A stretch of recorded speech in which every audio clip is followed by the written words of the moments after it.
Être mentor, un engagement révélateur des compétences du XXIe siècle. C'est en effet le sujet de la table ronde que nous allons animer maintenant.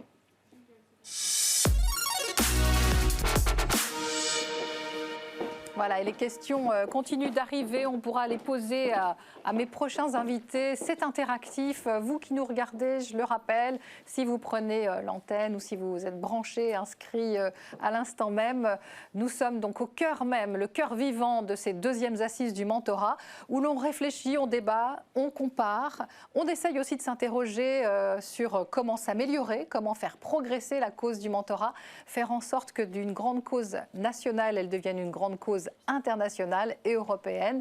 Voici mes trois invités. Jean-Marc Mériot, vous êtes inspecteur général de l'éducation. Bonjour. Bonjour. Sport et jeunesse aussi, bien sûr. Et surtout, vous êtes un spécialiste des compétences du XXIe siècle. Vous allez nous expliquer ce que c'est que les compétences du XXIe siècle. Karima Chérifi, bonjour. Bonjour. Vous êtes la DRH de Nexence et vous êtes une ancienne mentorée de nos quartiers du talent. Je ne sais pas si vous l'avez mis sur votre CV, ça. Bien sûr. Oui. Vous allez nous dire si est-ce que c'est utile ou pas. On va le savoir dans un instant. Et Gerd Djemel, bonjour. J'ai bien prononcé votre prénom? Tout à fait. Ça va? Merci. Vous êtes professeure en management et directrice du centre EDEC Open Leadership. Donc vous aussi, votre porte-parole aussi du monde enseignant, et vous parlez aussi au nom de l'université, on l'a fait un peu tout à l'heure, mais on va progresser dans l'idée de comment ça se travaille, ce lien entre les jeunes, les mentors et les enseignants. Donc avec vous, peut-être, on démarre sur les compétences du XXIe siècle, une définition. Il y a des compétences spécifiques à notre époque. Communément, on résume ça autour des 4 C. D'accord, savoir communiquer, savoir collaborer, savoir créer, ou en tout cas développer sa créativité et savoir aussi développer son esprit critique. Voilà, donc ça... Et tout ça, ça ne s'apprend pas à l'école et à l'université. Ça s'apprend... Ça, c'est l'école de la vie, voilà, là, que vous me décrivez. C'est l'école de la vie, sauf que si vous êtes amené à pouvoir... C'est des soft skills. Voilà, c'est des soft skills. Et à côté de ça, on peut aussi rajouter des compétences socio-comportementales, la confiance en soi, la résolution de problèmes complexes, un certain nombre d'autres compétences. Donc, ce n'est pas seulement lire, écrire, compter. Mais par exemple, le ministre insiste beaucoup sur le respect d'autrui, qui fait aussi très important. Qui fait aussi partie de cet enjeu autour des compétences du XXIe siècle, parce que l'enjeu, c'est qu'il faut que chaque élève et chaque étudiant et chaque citoyen soit en capacité de pouvoir être à même de développer ses compétences pour s'adapter à un monde totalement en mouvement. Bien sûr. Et si je peux me permettre, parce qu'on a l'air de sourire, mais on est quand même au cœur de vraies problématiques, ce sont aussi des compétences qu'on peut acquérir dans l'entreprise. Ah, bien sûr. J'ai entendu, pas plus tard qu'hier, dans un débat extrêmement intéressant sur la télévision publique, à la suite d'un très très beau documentaire sur les Noirs en France, un gros sujet quand même très important sur les discriminations, que l'entreprise pouvait être aussi un lieu d'apprentissage de la citoyenneté. Et les 4 C dont vous parlez... peuvent être aussi apprises dans un lieu comme l'entreprise. Pas seulement, bien sûr, mais l'entreprise a son rôle à jouer. Je pense que l'entreprise est là aussi pour revenir renforcer ses compétences. Oui. C'est-à-dire, c'est un cheminement. Et ces compétences-là, elles peuvent être tout au long de la vie amenées à s'enrichir. Et donc, l'enjeu, c'est que l'entreprise doit aussi offrir un cadre pour faire que ces compétences puissent s'enrichir tout au long de sa carrière. Et donc, voilà, c'est, je pense, ce continuum-là qu'il faut créer. C'est très intéressant. Et qu'il faut dans commencer... la scolarité jusqu'au monde professionnel. Et surtout qu'on identifie ces compétences. Donc, on les redit, créer, collaborer, communiquer, développer son esprit critique. Et développer son esprit critique. Et très sérieusement, vous pensez vraiment que ces 4 qualités, elles sont valorisées aujourd'hui dans l'entreprise et également à l'école ou à l'université ? Elles ne sont pas suffisamment valorisées, mais vous repreniez un exemple, vous étiez dans un débat hier, voilà. Si vous prenez par derrière exemple, ma télé, d'accord, mais c'était très intéressant. Si vous prenez par exemple l'éducation aux médias et à l'information, vous êtes dans un champ d'intervention qui permet de développer ces compétences. Donc quand vous êtes amené au sein de l'école à faire de l'éducation aux médias et à l'information, vous savez, par rapport à une approche purement disciplinaire, que vous êtes en capacité, là aussi, de développer ces compétences. Quand vous faites un média dans un établissement, et ben vous allez développer votre créativité parce que vous allez. Il y a beaucoup de jeunes qui créent des journaux lycéens, par exemple. Et des radios et des ça TV. Ça peut être valorisé ensuite. Et ben après, l'enjeu, c'est c'est aussi de certifier ces compétences. Frédéric Alexandre Bailly, tout à l'heure, revenait un peu sur cet enjeu d'identification et sur le programme à venir qu'elle est amenée à apporter. Dans ce projet-là, il y a aussi la capacité à chercher à certifier ces compétences. Parce qu'à un moment donné, il faut qu'on comprenne qu'on a ces compétences. On a travaillé, il y a de ça depuis maintenant 4 ans, sur un outil de certification là, qui était plus lié aux compétences numériques, qui s'appelle PIX. Mais sur ce principe de certifier les compétences... Très bien, PIX, qui a beaucoup de succès. Exactement, de certifier ces compétences, ça permet aussi, demain, de les valoriser. Parce que sans certification, beaucoup plus difficile de les valoriser. Et de trouver d'autres moyens d'appropriation, de certification, d'identification, et en utilisant aussi, bien évidemment, les outils numériques tels qu'on en dispose aujourd'hui. Karima Cherifi, à la fois en tant que DRH, donc vous embauchez des gens, ou vous les virez, pardon, ça dépend. On va parler plutôt des embauches. Il vaut mieux dire que vous les embauchez, surtout en ce moment, dans la période économique qui est quand même profitable. Et en tant qu'ancienne mentorée, est-ce que vous pourriez nous dire si ces soft skills sont valorisés? Est-ce que très sérieusement, on n'a pas encore des choses à apprendre, notamment d'autres pays? J'ai parlé du Québec, je ne sais pas si c'est le bon exemple, mais est-ce qu'on n'est pas un peu en retard en France par rapport à la reconnaissance de ces compétences? On est en retard, mais on est en train de s'améliorer. Donc moi, je le vois à Nexence dans notre politique de diversité et d'inclusion. En fait, ce qui va être intéressant, on a fait un partenariat avec nos quartiers ont des talents. En plus, moi, en tant qu'ancienne mentorée de nos quartiers ont des talents, l'idée, ça a été vraiment d'injecter cette question de comment capter des mentors via NQT pour réellement... par la suite, pouvoir les embaucher et les intégrer en entreprise. Donc ça, c'est super. Si on y arrive, ça veut dire qu'on a tout gagné. Et donc l'idée, c'était quoi? C'est qu'on a identifié des mentors au sein de l'entreprise. L'idée d'abord, c'était d'avoir des volontaires motivés, qui ont une expérience professionnelle, une certaine expérience, et qui connaissent l'entreprise. Après, l'idée par la suite, c'était de se dire, bon, on va les mettre en contact avec des jeunes issus des quartiers populaires, donc de chez NQT, entre Bac+3 et plus, et de les accompagner. Et ce qui a été assez intéressant, c'est que déjà, l'effet positif sur ces mentors, sur nos cadres au sein de Nexence, ça a été vraiment ça a vraiment enclenché une motivation supplémentaire au quotidien, de se faire cette petite minute de pause en se disant je vais aider mon jeune, et puis derrière ça leur a ouvert l'esprit. C'est la rencontre de deux mondes. Et moi je suis très heureuse quand je vois, par exemple, on a fait un programme de haut potentiel et que parmi notre programme de jeunes haut potentiel, on a des jeunes qu'on a recrutés via NQT, qu'on n'aurait peut-être pas pensé. Qu'on aurait, dans notre politique, on s'est dit, on a souvent l'idée de se dire, on fait un focus sur les grandes écoles. Ben non, moi j'ai des jeunes dans notre programme au potentiel qui viennent des QPV, qui viennent de l'université, et quand on regarde le CV, on se dit, je vais peut-être pas sélectionner ce CV-là en premier. Et c'est là où on se dit, en tant que DRH, on a gagné. Donc le mentorat, en fait, c'est le lien, c'est le pont, en fait, entre deux mondes qui parfois s'ignorent, ne se connaissent pas. Et on a entendu Frédéric Granado qui s'exprimait ce matin, notamment au nom des entreprises, au nom de Sanofi, elle est directrice de la RSE. Elle disait qu'en fait, le mentorat, ce qui est intéressant, on ne le voit pas souvent comme ça, c'est la première porte vers la diversité dans l'entreprise. C'est la première porte vers la diversité, exactement. Et ça, on ne pense pas toujours à faire le lien quand même. Bah pourtant, c'est quand même, je veux dire, c'est une manière de lutter déjà premièrement contre le déterminisme social. Moi, j'en suis un exemple. J'ai grandi en QPV à Villeneuve-la-Garenne. Je suis DRH maintenant de la France, de Nexence France. J'ai un scope de 3000 salariés, donc on peut y arriver.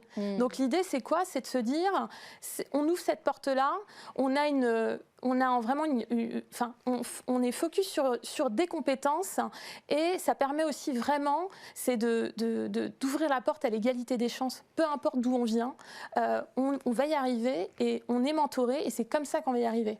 Et vraiment, ce qui était, quand je discute même avec les cadres qui suivent des jeunes de chez NQT, ils se disent, mais j'avais plein d'a priori, plein de préjugés, et en fait, ça m'a permis de me remettre en question.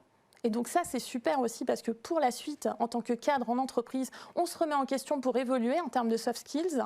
On développe notre écoute active, le recevoir des feedbacks, donner des feedbacks. Et ça, Après, derrière, sur toute la capacité, j'ai donné la parole à Agère, sur toute la partie leadership, gestion du changement, créativité, et puis pour renforcer notre politique de diversité, juste super. Ouais. Ah bah vous en parlez très bien. C'est vrai que vous êtes vous aussi, vous êtes 3 ambassadeurs du mentorat, mais c'est vrai qu'on sent aussi le vécu. Peut-être, est-ce que vous avez encore le temps d'être mentor? Vous avez des jeunes que vous mentorez? Bien sûr, je suis de jeunes en ce moment. Je continue à le faire parce que je pense que vous avez le temps.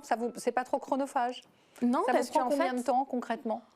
Moi, j'ai un point une fois par semaine avec chacun de mes jeunes d'1 heure. Et je trouve que c'est pas du travail, en fait. Ouais. C'est pas du travail, c'est vraiment quelque chose. C'est comme se faire sa pause. Moi, c'est vraiment quelque chose, c'est une expérience que j'adore et j'apprends tout le temps, en fait. À chaque fois que je rencontre un jeune, c'est une nouvelle expérience. Et derrière, j'ai un sentiment d'accomplissement quand mon jeune a trouvé un job, qui est juste incroyable. Et le mentor qui vous a vraiment marqué, peut-être s'il fallait en citer qu'un seul, il y en a peut-être eu plusieurs? J'en ai eu plusieurs. Je peux vous en citer 2. J'ai déjà Nicole Fiorentino, qui est la Head of Talent chez Crédit Agricole, qui, elle, a vraiment eu elle a changé ma vie, je le dis tout le temps, parce qu'en fait, ça a été quelqu'un qui a eu vraiment un impact fort dans mon démarrage de carrière. Qui fait que j'ai évolué très rapidement. Et puis, je dirais une autre personne, c'est un autre mentor qui était mon directeur général chez Papyrus dans ma précédente expérience, qui m'a fait évoluer et je suis passée à mon premier poste de DRH à 28 ans grâce à lui. Ouais, c'est vrai qu'on ne se lasse pas d'entendre les expériences de mentor et de mentoré. Vous parlez du monde de l'entreprise. Je sais que chez Accenture, je crois qu'ils ont essayé d'instituer justement que chaque personne du COMEX soit mentor. Donc ça fait partie des choses aussi qui progressent dans l'idée aussi qu'il faudrait reconnaître tous ces acquis, tous ces atouts du mentorat. Agère, la parole est à vous. On l'a dit, vous êtes experte en management et en leadership. Comment est-ce que vous faites passer cette idée que le mentorat est une bonne chose pour tout le monde? Ça nous rend meilleurs, dit souvent Antoine Cyr, qui lui aussi a vu grandir. On pourrait faire des portraits aussi de mentorés. Je me rappelle quand Antoine Cyr me racontait comment il avait mentoré Frédéric Matisse, qui aujourd'hui dirige une très grosse association, qui forme aussi. Il a créé une école pour ceux qui n'aiment pas l'école, avec les métiers de la transition écologique. Mais vous, comment est-ce que vous faites pour enseigner tout cela? Est-ce que ça s'enseigne, le mentorat? Alors, le mentorat en lui-même, justement, on ne l'enseigne pas parce que sinon, on devient plutôt expert en coaching. Oui. Justement, cette position du mentorat qui relève du volontariat et qui laisse une part de soi, d'improvisation aussi, de pouvoir s'adapter à l'autre, c'est important. En revanche, ce qu'on enseigne justement, c'est cette importance, ce qu'on a dit tout à l'heure, des 4 C. On y fait très attention aujourd'hui en tant qu'enseignant, en tant qu'école, université. Et aussi cette importance de s'ouvrir à l'autre et de développer des relations avec les autres. Parce que le mentorat, ce que ça cultive, ce sont des compétences avant tout interpersonnelles qui viennent s'occuper de ce côté psychologique que vous avez évoqué, Karima. Et en fait, il y a bien sûr toutes les compétences vocationnelles en termes de carrière qui sont aussi importantes. Et il y a un lien aujourd'hui, nous on est vraiment les porte-parole de ce lien avec la chaire que je dirige, c'est de dire vraiment il y a un lien qui est évident avec la diversité que nous sommes plusieurs à voir, mais ce n'est pas documenté de manière en tout cas importante et ça ne saute pas, on va dire, à l'esprit. Vous avez déjà donné un exemple. En fait, le premier pilier, c'est que le mentorat, c'est un tremplin qui permet à des personnes qui n'auraient pas eu accès à certains postes, parce que déjà en s'autocensurant, par exemple, ou aussi parce que devant elles n'avaient pas les personnes qui pouvaient les accueillir. Et il y a aussi un autre point de vue, et celui-là, c'est celui du mentor. Et donc, il y a des compétences, et c'est ça aussi notre discours, c'est de dire les compétences acquises ne sont pas uniquement à sens unique vers la personne mentorée, mais aussi vers le mentor. Et ce côté, on ne l'a pas aussi assez dit assez reconnue jusqu'à aujourd'hui. Et un des aspects, c'est la diversité. Et comment, en fait, parce que tout simplement, le mentorat, c'est une occasion de mettre des personnes ensemble à travailler dans une relation en plus désintéressée qui leur permet de découvrir des contextes différents, de sortir de l'entre-soi, quel qu'il soit en fait, et de ce point de vue, avoir l'occasion de changer ses perceptions, de changer ses préjugés, de casser des stéréotypes beaucoup plus efficacement que si on avait fait 30 heures, 40 heures de formation sur la diversité et l'inclusion. Sortir de l'entre-soi, hein, très très important, surtout en France. Une question pour tous les trois, hein, je l'ai posée tout à l'heure rapidement, mais est-ce qu'il y a des bonnes pratiques de l'étranger dont on pourrait s'inspirer ?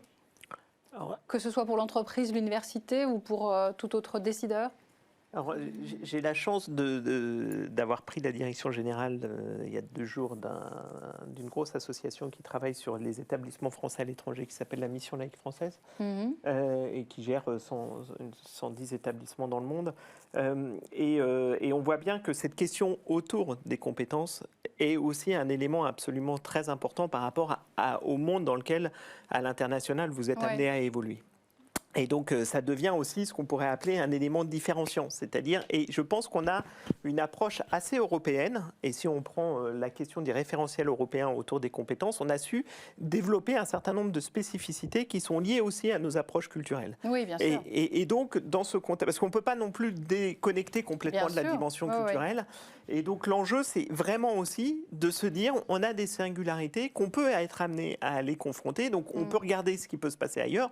Vous citiez le Québec, on peut en citer un certain nombre d'autres pays qui ont été amenés à être en Mais est-ce qu'il y a pointe. des mesures peut-être très concrètement qu'on pourrait adopter, peut-être un exemple à l'étranger, que ce soit effectivement dans la reconnaissance des compétences dans l'entreprise ou à l'université? Est-ce qu'il y a des choses que vous avez pu voir à l'étranger où on pourrait vraiment se dire il faudrait vraiment calquer cela sur le système français?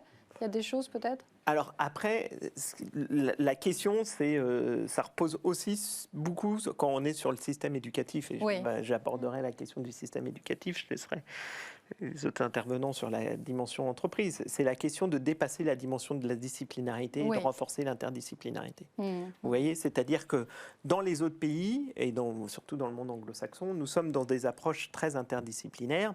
La réforme du bac, telle qu'elle a été faite justement autour des enseignements de spécialité, doit nous permettre de renforcer cet enjeu autour de l'interdisciplinarité et demain nous permettre là aussi de renforcer à travers la discipline cette dimension aussi de penser différemment et donc de venir renforcer aussi des compétences. Vous voyez, donc c'est vraiment cette interaction-là et je pense que tous les modèles tels qu'ils peuvent exister ailleurs ont en ça cette capacité à s'ouvrir peut-être un peu différemment et je pense que notre modèle doit s'ouvrir aussi sur le monde beaucoup plus qu'il ne l'a fait jusqu'à maintenant et c'est un enjeu très très fort pour le système éducatif français. Sacré enjeu pour le 21e siècle. Donc les questions de ceux qui nous regardent, il y en a 2. Nathalie, quid des compétences développées par les mentorés? Et vous êtes bien placée, Karima, peut-être pour répondre à cette question. Et puis la question de Marie, comment mesurer l'acquis? Je ne sais pas lequel des deux pourra répondre, mais est-ce qu'il y a des mesures de l'acquis des compétences qui peuvent être développées par un mentor dans le cadre d'un mentorat?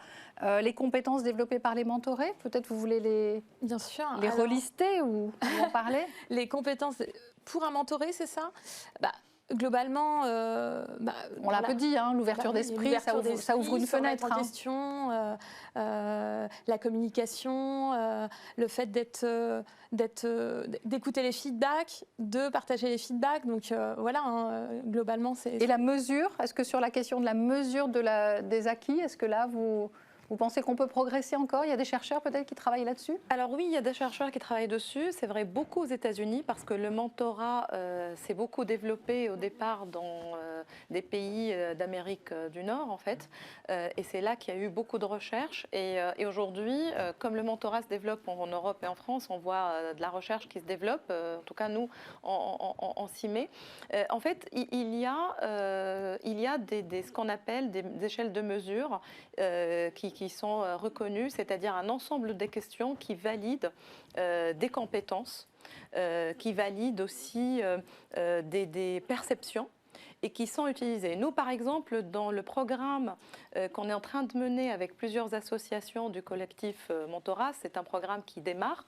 Un des objectifs, c'est celui-là, c'est-à-dire c'est d'arriver à administrer des questionnaires au début d'une relation mentorale, au mentor et à la personne mentorée, et à la fin de la relation mentorale, et de voir justement sur certaines compétences, sur certains sujets, parce qu'on parle de compétences, mais aussi l'estime de soi, la confiance en soi, la façon avec laquelle on voit le monde, avec laquelle on valorise au poil la diversité, l'empathie, etc.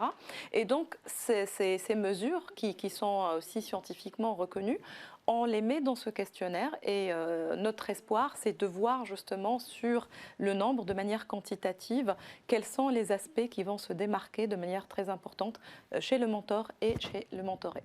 Merci beaucoup, merci à vous trois. J'ai l'impression que vous vouliez apporter un petit mot de conclusion, mais on va passer donc à la dernière table ronde. Par rapport à cette rapidement. question de validation des acquis, je pense qu'il faut faire attention, parce que quand on parle de validation des acquis, on passe tout de suite examen et tout ce qui va avec. Il ne faut pas revenir sur ce type de dispositif pour valider les acquis. C'est pour ça qu'il faut mieux parler aussi de certification, parce que la certification vous permet de construire un chemin, et parce que vous allez avoir acquis certaines compétences, ou en tout cas certains niveaux de compétences, et tout au long de votre carrière, vous allez continuer à certifier ces compétences et gagner en maturité par rapport au fait de pouvoir bien identifier ces compétences. Et donc, c'est tout ce travail-là aussi qu'on doit faire, c'est-à-dire un changement de mentalité sur ce que doit être la validation de ces acquis, et construire de nouvelles choses. Merci en tout cas d'avoir témoigné avec beaucoup d'humanité, de votre plaisir, de votre joie. J'aime beaucoup ce mot, de cette joie à être mentor et à être mentoré.